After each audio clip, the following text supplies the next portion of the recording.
Hello everyone and welcome to the class. I hope आपने determiners का part 1 अच्छे से देख लिया होगा, उसे समझ लिया होगा। अब हम अपना पार्ट 2 स्टार्ट करते हैं। Let's start the journey.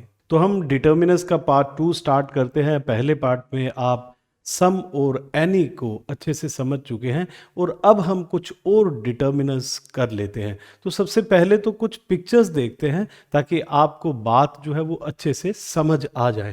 तो यहाँ पे एक पिक्चर आपको दिखाई दे रही है और ये ऐसी कुछ चीज़ें हैं जिन्हें आप गिन सकते हैं।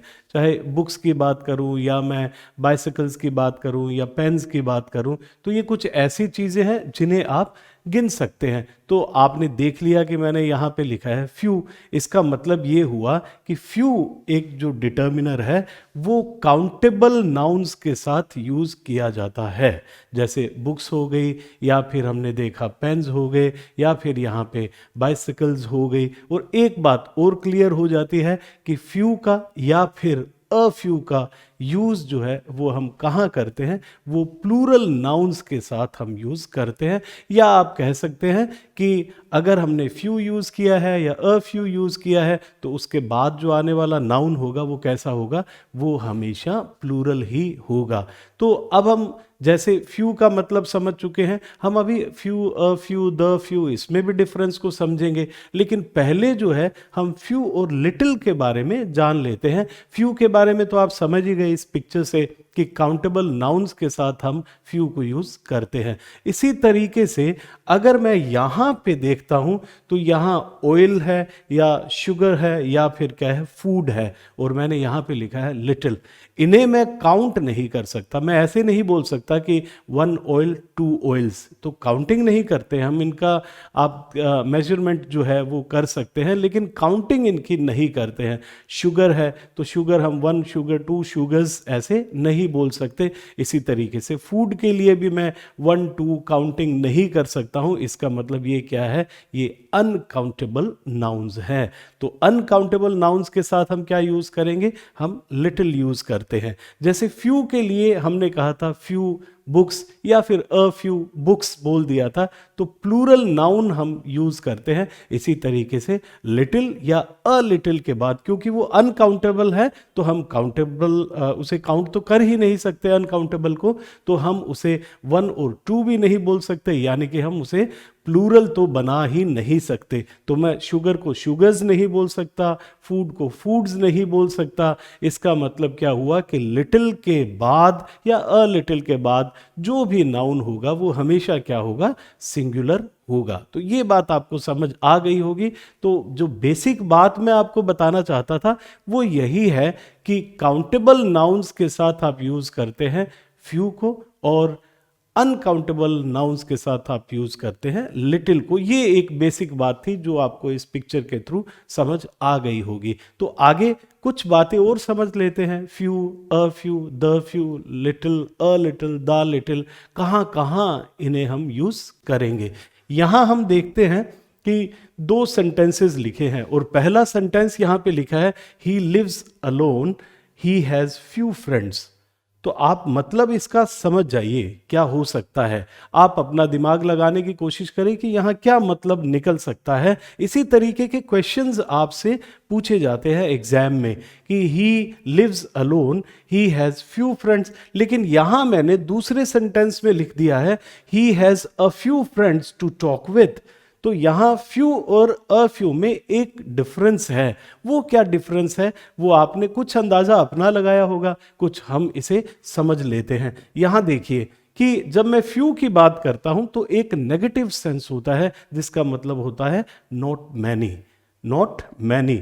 और अगर मैं अ फ्यू की बात करता हूं तो उसका मतलब क्या होता है, सम से होता है। तो अ फ्यू का मतलब हुआ सम, लेकिन फ्यू का मतलब जब बिना ए के मैं फ्यू का यूज कर रहा हूं, सिंपल फ्यू लिख रहा हूं, तो उसका मतलब क्या हुआ, उसका मतलब हुआ नॉट मैनी। तो एक नेगेटिव सेंस जो है वो हमें मिलता है। जैसे फर्स्ट सेंटेंस फिर से देख लेते हैं, he has alone, he lives alone, sorry, he lives alone, he has few friends, means he has not many friends। उसके मित्र जो है वो नहीं है, ना के बराबर है, ज़्यादा मित्र उसके नहीं है, तो वो अकेला ही रहता है। लेकिन जब मैं कहता हूँ he has a few friends to talk with, means बात करने के लिए उसके पास कुछ फ्रेंड्स हैं, तो एक अ फ्यू जो है एक पॉजिटिव सेंस देता है, इसका मतलब सम से है, और फ्यू जो है वो एक नेगेटिव सेंस देता है कि कोई भी फ्रेंड्स उसके नहीं है। तो आपको समझ आया होगा कि he lives alone, he has few friends, और he has a few friends का मतलब यहाँ सम से हुआ और यहाँ हुआ नॉट मैनी फ्रेंड्स। तो इसी तरीके से हम आगे बढ़ें और यहाँ लिटिल के यूज़ को देख लेते हैं।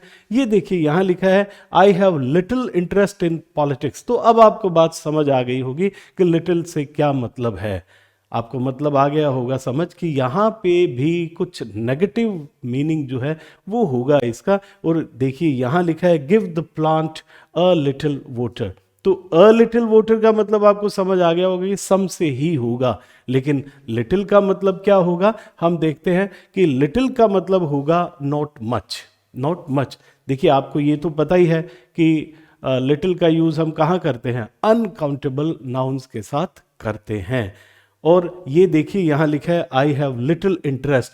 तो अगर मैं यहाँ इंटरेस्ट वर्ड की बात करता हूँ तो इंटरेस्ट वर्ड यहाँ पे क्या है, एक अनकाउंटेबल नाउन है और उसके साथ हमने लिटिल का यूज कर लिया। तो मैं कहना चाहता हूँ कि I have not much interest in politics. Not much interest in politics, तो एक नेगेटिव सेंस जो है वो निकल के आ रहा है। और जब मैं कहता हूँ give the plant a little water, तो यहाँ अ लिटिल वाटर से मतलब क्या हुआ, सम वाटर।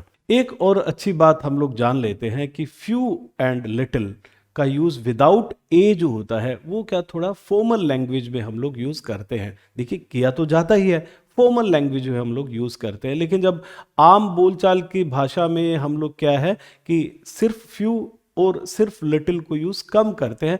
उनकी जगह हम क्या यूज कर लेते हैं वो देख लेते हैं कि हम जनरली ये यूज कर लेते हैं only a few people speak a foreign language perfectly. तो ओनली अ फ्यू का यूज कर लिया हमने, बजाय कि हमने फ्यू लिखा हमने यूज कर लिया ओनली अ फ्यू। मीनिंग तो वही निकल रहा है लेकिन ओनली अ फ्यू हमने यहाँ पे लिख दिया।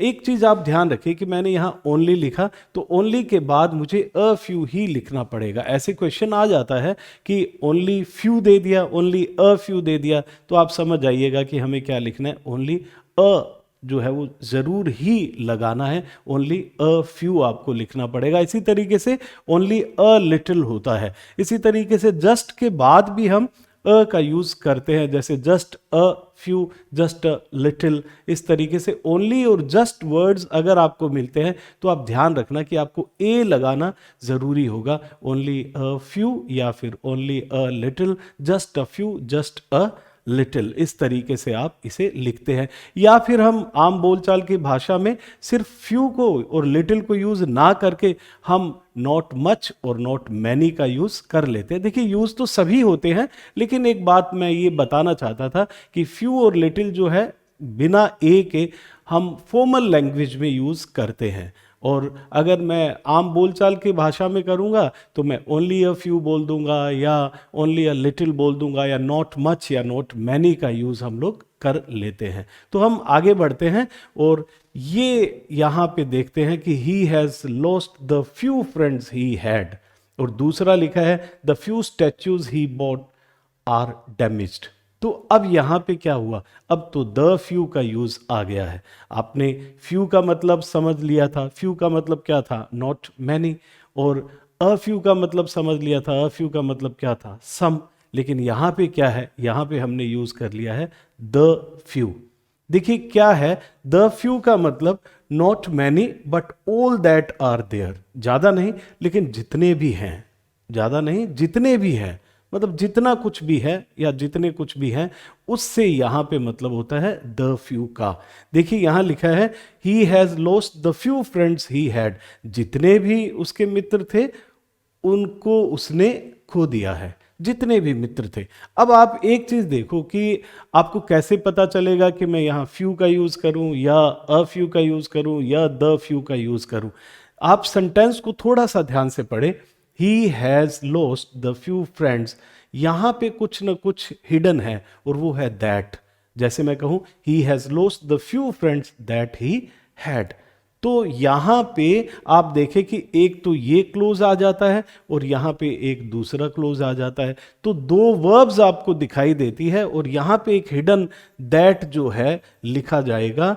अगर आप इसको ध्यान से देखेंगे तो कुछ हिडन होता है और वो है दैट। हाँ, दैट लगा हुआ भी आ सकता है, बिना दैट लगा हुआ भी आ सकता है, विच है, दैट है, इनका यूज जो है वो हिडन होता है या फिर कर दिया जाता है, जैसे he has lost the few friends that he had. इसी तरीके से the few statues that he bought are damaged, तो यहां पे भी दैट जो है वो हिडन है। देखिए the few statues that he bought are damage, तो ये दो वर्ब्स आपको दिखाई दे रही है। यहां पे भी आप देखिए कि एक ये वर्ब है और यहां पे एक ये दूसरी वर्ब है, और कहीं ना कहीं ये कनेक्टेड जो है वो दैट से होता है। तो आप फिर से एक बार देख लीजिए, he has lost the few friends that he had और the few statues that he bought are damaged.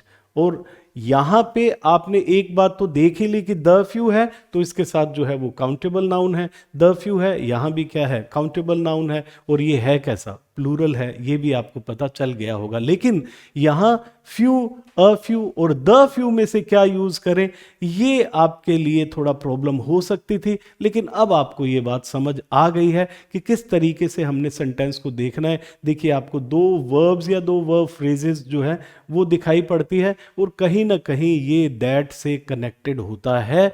That से हो सकता है कि दैट दे रखा हो और हो सकता है कि दैट कहीं ना कहीं हिडन हो, वो आप पढ़ के आसानी से पता चला सकते हैं। जैसे हम अभी द लिटिल का यूज करेंगे, द लिटिल का यूज कहाँ होगा, ये तो पता ही है कि अनकाउंटेबल के साथ होगा, लेकिन वहां भी कहीं ना कहीं दो वर्ब्स, दो वर्ब फ्रेजेस आपको दिखाई देगी और साथ में कहीं ना कहीं दैट या तो लगा हुआ होगा या फिर दैट जो है वो क्या होगा, हिडन होगा। तो हम देखते हैं किस तरीके से। ये देखिए, I have spent the little money I had, तो ये मनी वर्ड जो है वो क्या है, अनकाउंटेबल है। ये आप ध्यान रखें कि मनी वर्ड अनकाउंटेबल है, क्योंकि मैं ऐसे तो बोल नहीं सकता वन मनी, टू मनीज, थ्री मनीज, तो मैं काउंट नहीं करता हूं, ये क्या है, अनकाउंटेबल है। तो आपको ये तो पता चल गया little, a little, the little में से कुछ आना है, लेकिन द लिटिल ही क्यों आया है ये हम समझ लेते हैं।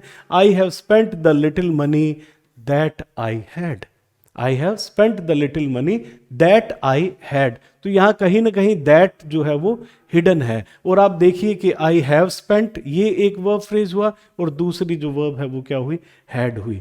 तो यहाँ पे आपने देखा कि यहाँ से जो कनेक्टेड है वो दैट से है। हाँ, दैट लिखा नहीं हुआ, हो सकता है दैट आपको दे भी दिया जाए।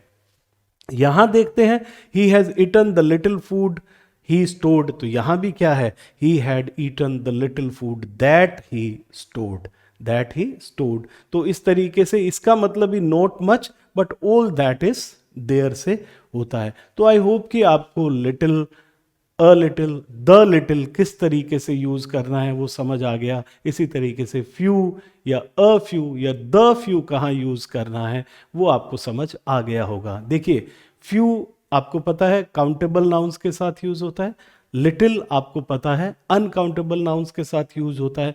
अब बात हुई फ्यू, अ फ्यू और द फ्यू की।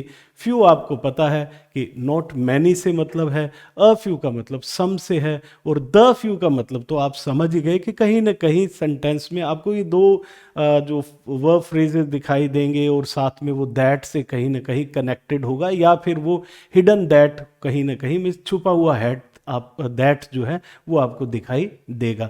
इसी तरीके से जो है लिटिल आपको पता है अनकाउंटेबल नाउन्स के साथ यूज होता है। लिटिल का मतलब क्या है, नॉट मच से है, और अ लिटिल का मतलब सम से है, और द लिटिल आप यहां समझ ही चुके हैं। अब हम आगे बढ़ते हैं और ईच का यूज देख लेते हैं और एवरी के यूज को भी समझ लेते हैं। ईच एंड एवरी ये भी क्या है, डिटर्मिनस है, और आपको डिटर्मिनस बात तो समझ आ ही रही है कि इनके बिल्कुल बाद जो है वो क्या यूज कर रहे हैं, हम नाउन या नाउन फ्रेज का यूज कर रहे हैं। यानी कि जो डिटर्मिनस है वो किसको इंट्रोड्यूस कर रहे हैं, वो नाउन या नाउन फ्रेजेस को इंट्रोड्यूस कर रहे हैं। ये हम देख लेते हैं। ईच बॉय इज इंटेलिजेंट, ये यहाँ पे दो बॉयज जो है वो आपको दिखाई दे रहे हैं, दो बॉयज दिखाई दे रहे हैं। तो मैंने कहा कि ईच बॉय इज इंटेलिजेंट। तो एक बात आपको समझ आनी चाहिए जो कि बहुत ज़रूरी है कि ईच का यूज़ जो है मैं दो लोगों के लिए या दो वस्तुओं के लिए कर सकता हूँ। दो लोगों के लिए, दो वस्तुओं के लिए, दो पीपल के लिए या फिर दो थिंग्स के लिए मैं यूज़ कर सकता हूँ ईच का यूज़। अगर मेरे पास कोई दो पेन्स हैं तो मैं कह सकता हूँ ईच पेन, तो दो के लिए मैं यूज़ कर सकता हूँ। जैसे यहाँ पे आप देख सकते हैं ये दो बॉयज़ हैं और हमने लिखा है ईच बॉय इज़ इंटेलिजेंट।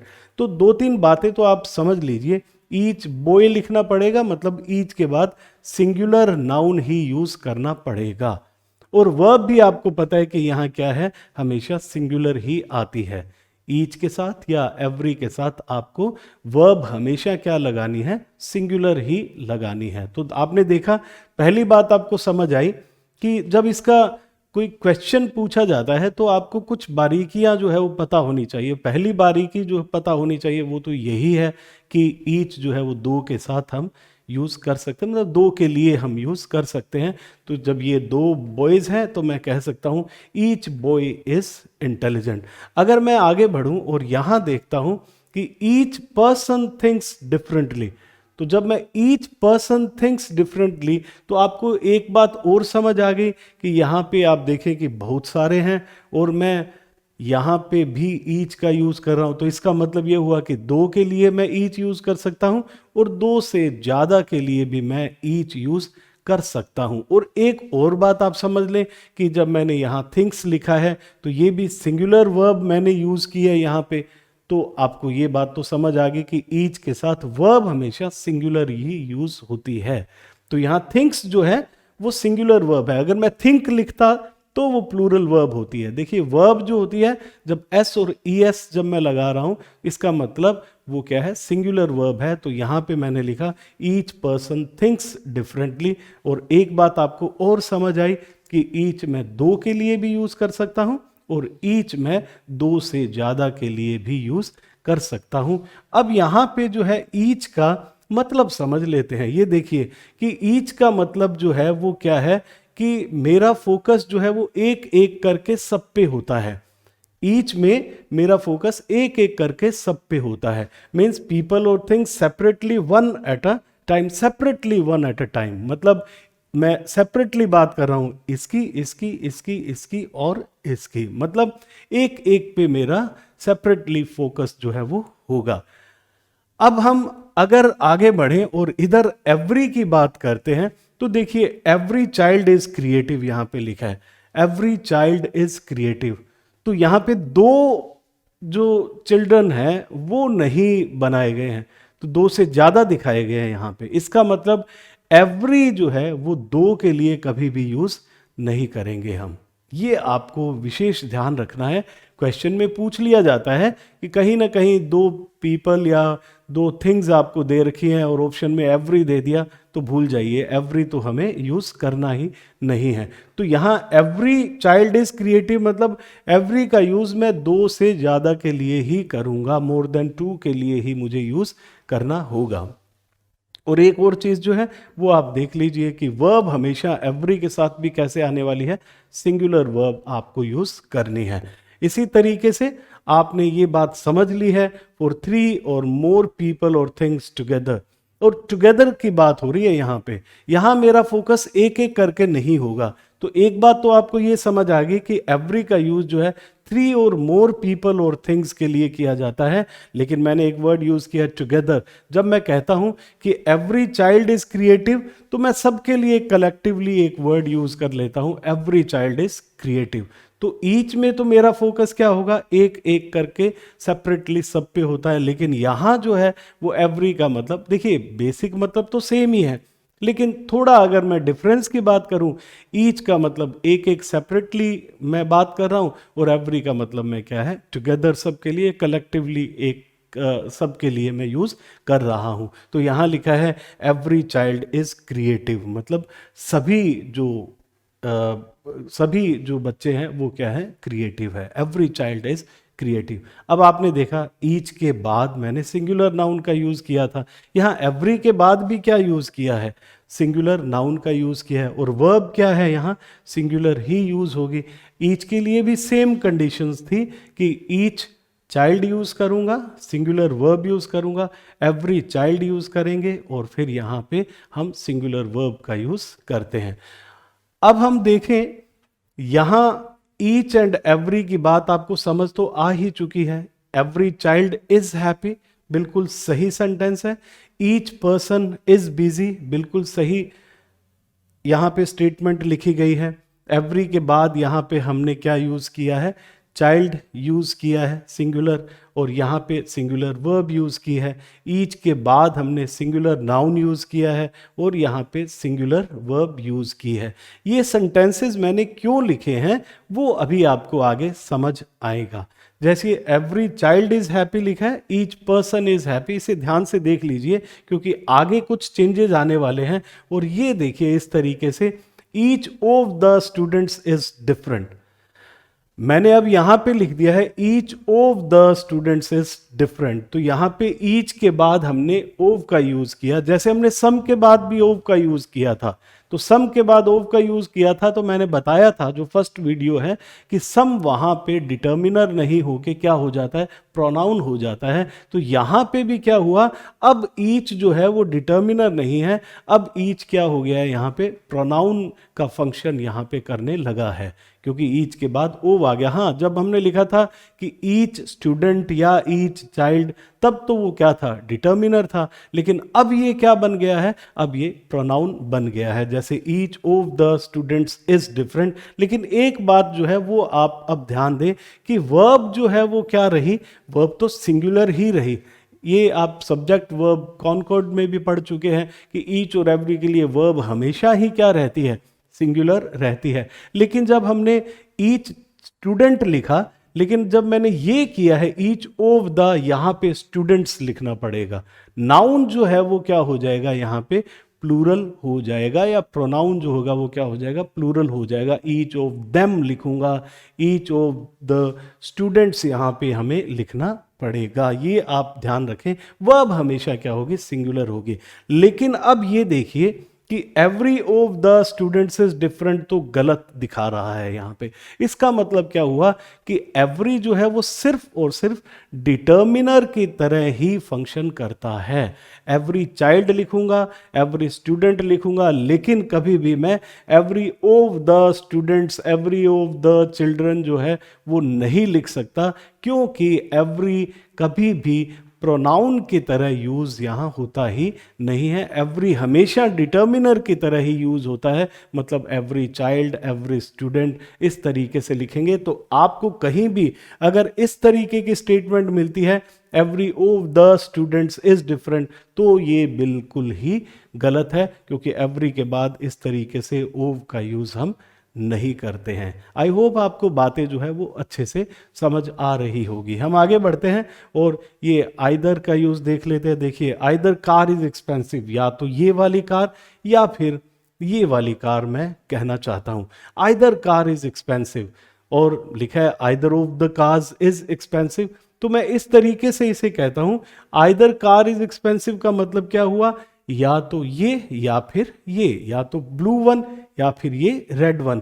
और इसको दूसरे तरीके से कैसे लिखते हैं, either of the cars is expensive. जैसे हमने ईच ऑफ की बात की थी, सम ऑफ की बात की थी, उसी तरीके से आइदर ऑफ के बाद भी क्या है, प्लूरल नाउन हम लोग यूज करेंगे, और वर्ब हमेशा क्या रहेगी, सिंगुलर रहेगी। आइदर के साथ हमेशा वर्ब जो है वो सिंगुलर ही रहती है। आइदर कार, आइदर के बाद आपने यूज किया यहां पे singular noun, either car is expensive, either of the cars is expensive. तो यहां पे प्लूरल नाउन है और यहां पे सिंगुलर वर्ब है, लेकिन इसका मतलब जो है वो आप समझ ही चुके हैं। वो ये है कि वन और the other of the two things और पीपल, मतलब या तो ये या फिर ये, मतलब दोनों नहीं है।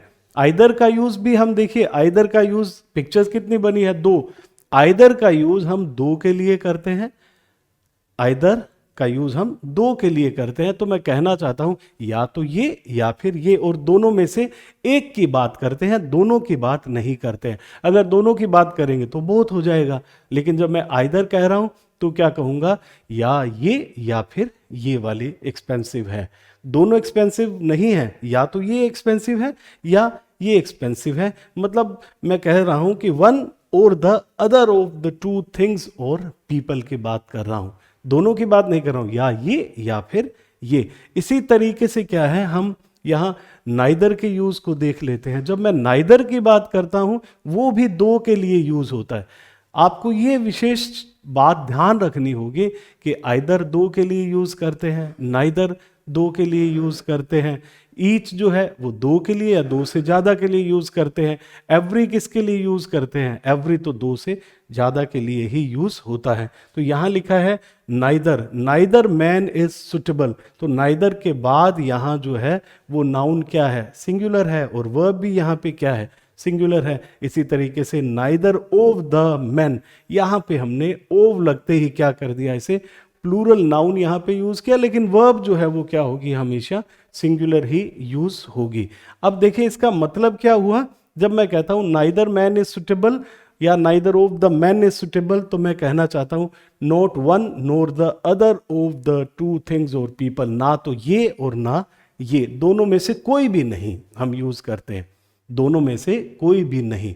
तो मैं ऐसे नहीं बोलूंगा कि both the men are not suitable, तो मैं बचता हूं इससे कि both the men are not suitable. Both के साथ मैं नोट का यूज नहीं करके, देखो कहना तो मैं यही चाहता हूं कि दोनों ही सुटेबल नहीं हैं, तो आप कह सकते हैं कि हम ऐसे भी लिख सकते हैं both the men are not suitable.